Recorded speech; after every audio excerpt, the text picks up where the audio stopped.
Hey, all my Rebel Vlog listeners, we are back with another interview, and today we are interviewing someone who is very close to my heart. He's pretty much like a brother to me. We trained together for 5 years, so I feel like this is a special one. but please welcome Mike Segura. Thank you for interviewing with me, Mike. Of course, thanks for having me. So Mike is currently 8-4 and is fighting for Bellator on January 20th at the Forum. He is fighting against, oh man, I'm gonna screw up his name, Arthur Estrazulas? Estrazulas. Sorry, Arthur, if that's not how you pronounce it. But he'll be fighting Arthur January 20th, like I said, for Bellator. Mike's fought for Bellator before. He's fought all over, actually, for 8 different promotions locally, with Bellator, I believe, being the biggest organization, wouldn't you say? Yeah, definitely. The highest caliber so far. And I think that when you see Mike, you'll understand why Bellator keeps calling him back. He is an exciting fighter, and I would call you kind of almost a freestyle fighter. You're pretty well-rounded, but if you had to describe yourself as a fighter, how would you do it? Man, I love the stand-up. I love the kickboxing aspect. That's where I started, and I kind of like, I label myself a kickboxer. I've been called a jiu-jitsu guy, though. You know, getting submissions off my back and in a few fights, and they label me jiu-jitsu. So, yeah, freestyle is probably the best way to do it. I mean, I didn't know what to describe you because you've had a KO, you have a TKO, you had a submission, and you've had a decision. So you've had all different kinds of win all across the board, and so I guess freestyle would be the best. Yeah, definitely. So can you just briefly tell everybody, I know, since I know you very well, how old are you, where do you fight, and how did you get started in MMA? I'm 29 now. I started training at Joker's Wild Fighting Academy back in the day with a few really good friends of mine. To this day, they're still friends. And Roger Shipman was one of them. He got me kind of into it. And then from there, I moved around a lot, trained up in LA, trained in San Diego.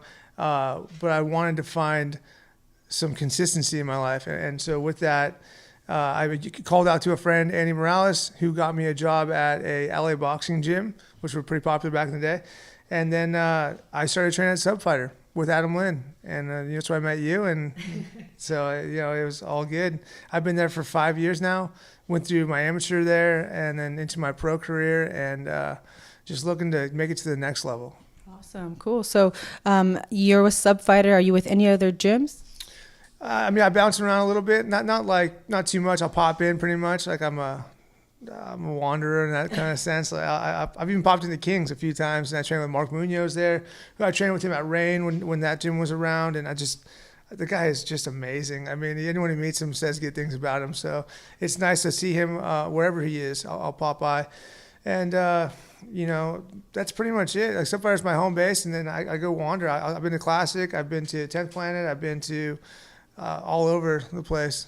Yeah, that's awesome. I believe in cross training a lot, but I think that you need a home gym when you're what you call it, like a gypsy fighter, nomadic. It's hard to have a strong foundation, but you seem to have a great home. Things are working for you at Sub Fighter, and if you don't know. Well, I do. I've looked up Mike's record, and I know Mike personally, but at one point you were on a losing streak, and then something happened, and he is now on a 4-fight winning streak, and I believe he's going to have a 5-fight winning streak. And I want to talk to you a little bit about what happened. Your first fight to start that streak off was Tommy Aaron, who is the Spaniard, Aaron. I've seen him fight. He's a local guy here in Orange County. He is tough. He is really tough and talented. And after that, you just went boom, boom, boom. So can you just talk to us a little bit about what happened? Was it a mental thing, a physical thing? What did you change? What happened? Yeah, I think a lot of it is mental. This whole game is mental. And going into a few of my fights, I even had a conversation with you at Mother's one time we were having lunch, and I told you that I kind of felt that my opportunities were a little bit above my pay grade, which was I think you were surprised by that, but that's how I felt. And then going into a fight thinking you're not ready yet, I mean, that's no way to do it. There's just nothing about that. And so I had some self-doubt I had to overcome, and I had to get past some mental issues. And I think the fight before Tommy was one that really kind of broke me out of that whole shell. I lost that fight, but I lost the tough decisions at Jacob Rosales, and he's super tough, and we went for 3 rounds, and he dropped me, and then I got back up, and I just kept fighting, and that answered enough of those questions for myself. I was like, okay, I'm not made of glass. I'm not going to quit, and you might knock me down, but I'm going to keep coming. So that was a big turning point for me. And then leading into the Tommy Aaron fight, I was just full of confidence, and I was ready to win. I wasn't ready to go out there and be like, oh, I think I'm over. No, I was like, I'm ready to win this fight. And it came at a great time against a great opponent. So That's amazing. So it was mental. It was just purely a mental thing. You didn't change gyms. You didn't, because you see a lot of these fighters, they're on a losing streak. Oh, it's the coach's fault. Oh, it's the gym. Oh, I need more training partners, and they leave. But realistically, it's only you in there. So, sometimes you're not getting good training or whatever, but it sounds like you just are a perfect example that this sport is mainly mental, and it's hard to change it, but if Mike can do it. Yeah, and we talked about this. I talked about this with Adam not too long ago, but we just talked about that maturing process, that next step in just in life and anything you're doing. And you can be at the corporate office, you can be fighting professionally, you could be doing whatever you're doing. At some point, you got to just take stock of yourself. You got to take responsibility for your actions, and you got to stop looking outward for answers. And that was a big thing for me is, I would ask people, hey, should I be doing this? Should I be doing that? And the truth is I know what I need to be doing. I know how to win fights. I know what the work that needs to go in, and I don't need to go look for answers anywhere else except for myself. The mirror will tell you a lot more than you believe if you just sit there and are open to the answers, So looking at myself instead of outward, it really made a big difference. And now I'm ready for a long career. I want to keep winning. I want to go into this year and make it another fantastic year. I got 4 wins last year. I want to make it 5 this year. I'll make it 6. I want to keep pushing the envelope with myself. Of course, that's amazing, and I'm really happy that you have Adam, because you need someone in your life to kind of just remind you that this is a tough sport. We're not playing volleyball, so. It's awesome. So thanks, Adam. Adam's always there for us. Oh, well, I just want to touch on your next fight. Obviously, that's the biggest thing. It's, say his last name one more time, Arthur. Estrazulas. So can you tell me what you know about your opponent so far? I mean, I know he's super well-rounded, just like myself. I think he's a black belt in jiu-jitsu. He's got great stand-up. He comes from King's MMA, and they're a solid gym. He's going to be a solid guy, and he's exactly what I need. It's exactly the challenge I need right now. I'm at a point in my career where, you need a guy like that to kind of separate. We're both looking for the same thing. We're both looking to make it to the next level. We want to make it to the main cards. We want to be making it to the bigger shows. We want to be making more money. You know what I mean? We want the same things, and this is going to be a telling fight. So he's going to be a challenge for you is what it sounds like. And that's what you want. Well, that's awesome. I don't think I've ever taken an easy fight, and I never wanted an easy fight because this sport is, I believe, you learn who you are in it, and you learn who you are by taking tough fights, not by going out and beating up a 1-0 guy or girl. So that's amazing. So it's going to be a challenge. Tell me how you feel about the matchup stylistically. He's a jiu-jitsu guy, you said you're freestyle. How do you feel about that? It's going to be one of those where, wherever it goes, it's going to be exciting. I'm a kind of guy, I don't stop hitting you. I don't stop going for submissions. I don't stop wherever it is. I'll be on my back. I won my last decision off my back, and I'm not super stoked on that. Don't get me wrong. I've just been work on that. But to be able to say that, I got taken down, and he sat heavy, and I just went to work. I'm not going to stop fighting, and I don't think he'll stop fighting. So whether it's on the feet, on the ground, or anywhere in between, on the cage, whatever, we're going to be looking to finish this fight. And I think that is what everyone wants.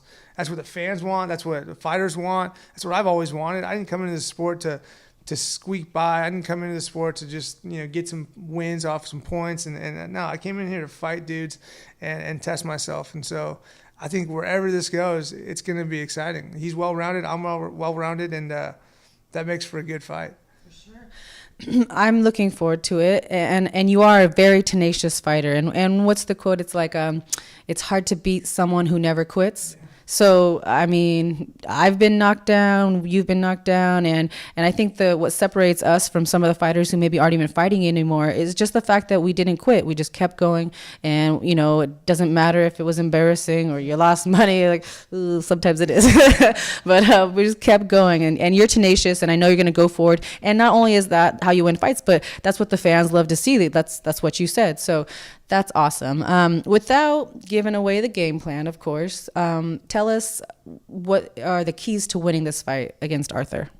I mean, the keys to winning for me, I believe, is patience, and try not to go out there with just emotional, just stay composed, deal with what's in front of me, and just take my time and enjoy it. I got 15 minutes to put on a show, and I'm gonna take my damn time. Good. And fighters, we are so intense.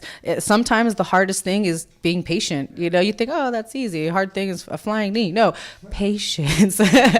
So it's right here at the Forum. I mean, it's not like, right next door, but it's real close. So is that a good thing for you? Is that a bad thing for you? Families come. Is it more pressure? How do you feel about that? I've always fought locally, so I mean, I get a good turnout every time, and that fuels my fire. I think it's something that I look forward to. Having everyone. I share this with you guys because this is truly selfish. I mean, I love it. I love it so much, and I like being in that cage. I like fighting people, and to share that even for a night, because I do it all the time. I go to practice every day, and I get to do what I love. But people don't see that. They don't see the hard part. I get to share with you one night in a big, beautiful setting for Bellator, and you guys get to experience that with me, and that's what it pumps me up, man. I'm so excited right now. I'm getting all fired up. I want to go fight right now. That's awesome. So it's definitely a plus for you. Okay, so obviously Bellator is a high organization. There's other high organizations. What is your goal for the next year and 5 years? I mean, do you want to stick with Bellator? Bellator is a well-paying organization, great organization, but do you want to stay there? Where do you see yourself? I'm an opportunist, man. I'm going to be open to all opportunities. I'm not going to close off any doors. I won't burn any bridges. I'm looking for whoever wants to invest in me, I will invest in them. If it's as big as the UFC, if it's Bellator, if it's ACB, if it's whoever, wherever, you invest in me and you're going to get my investment back.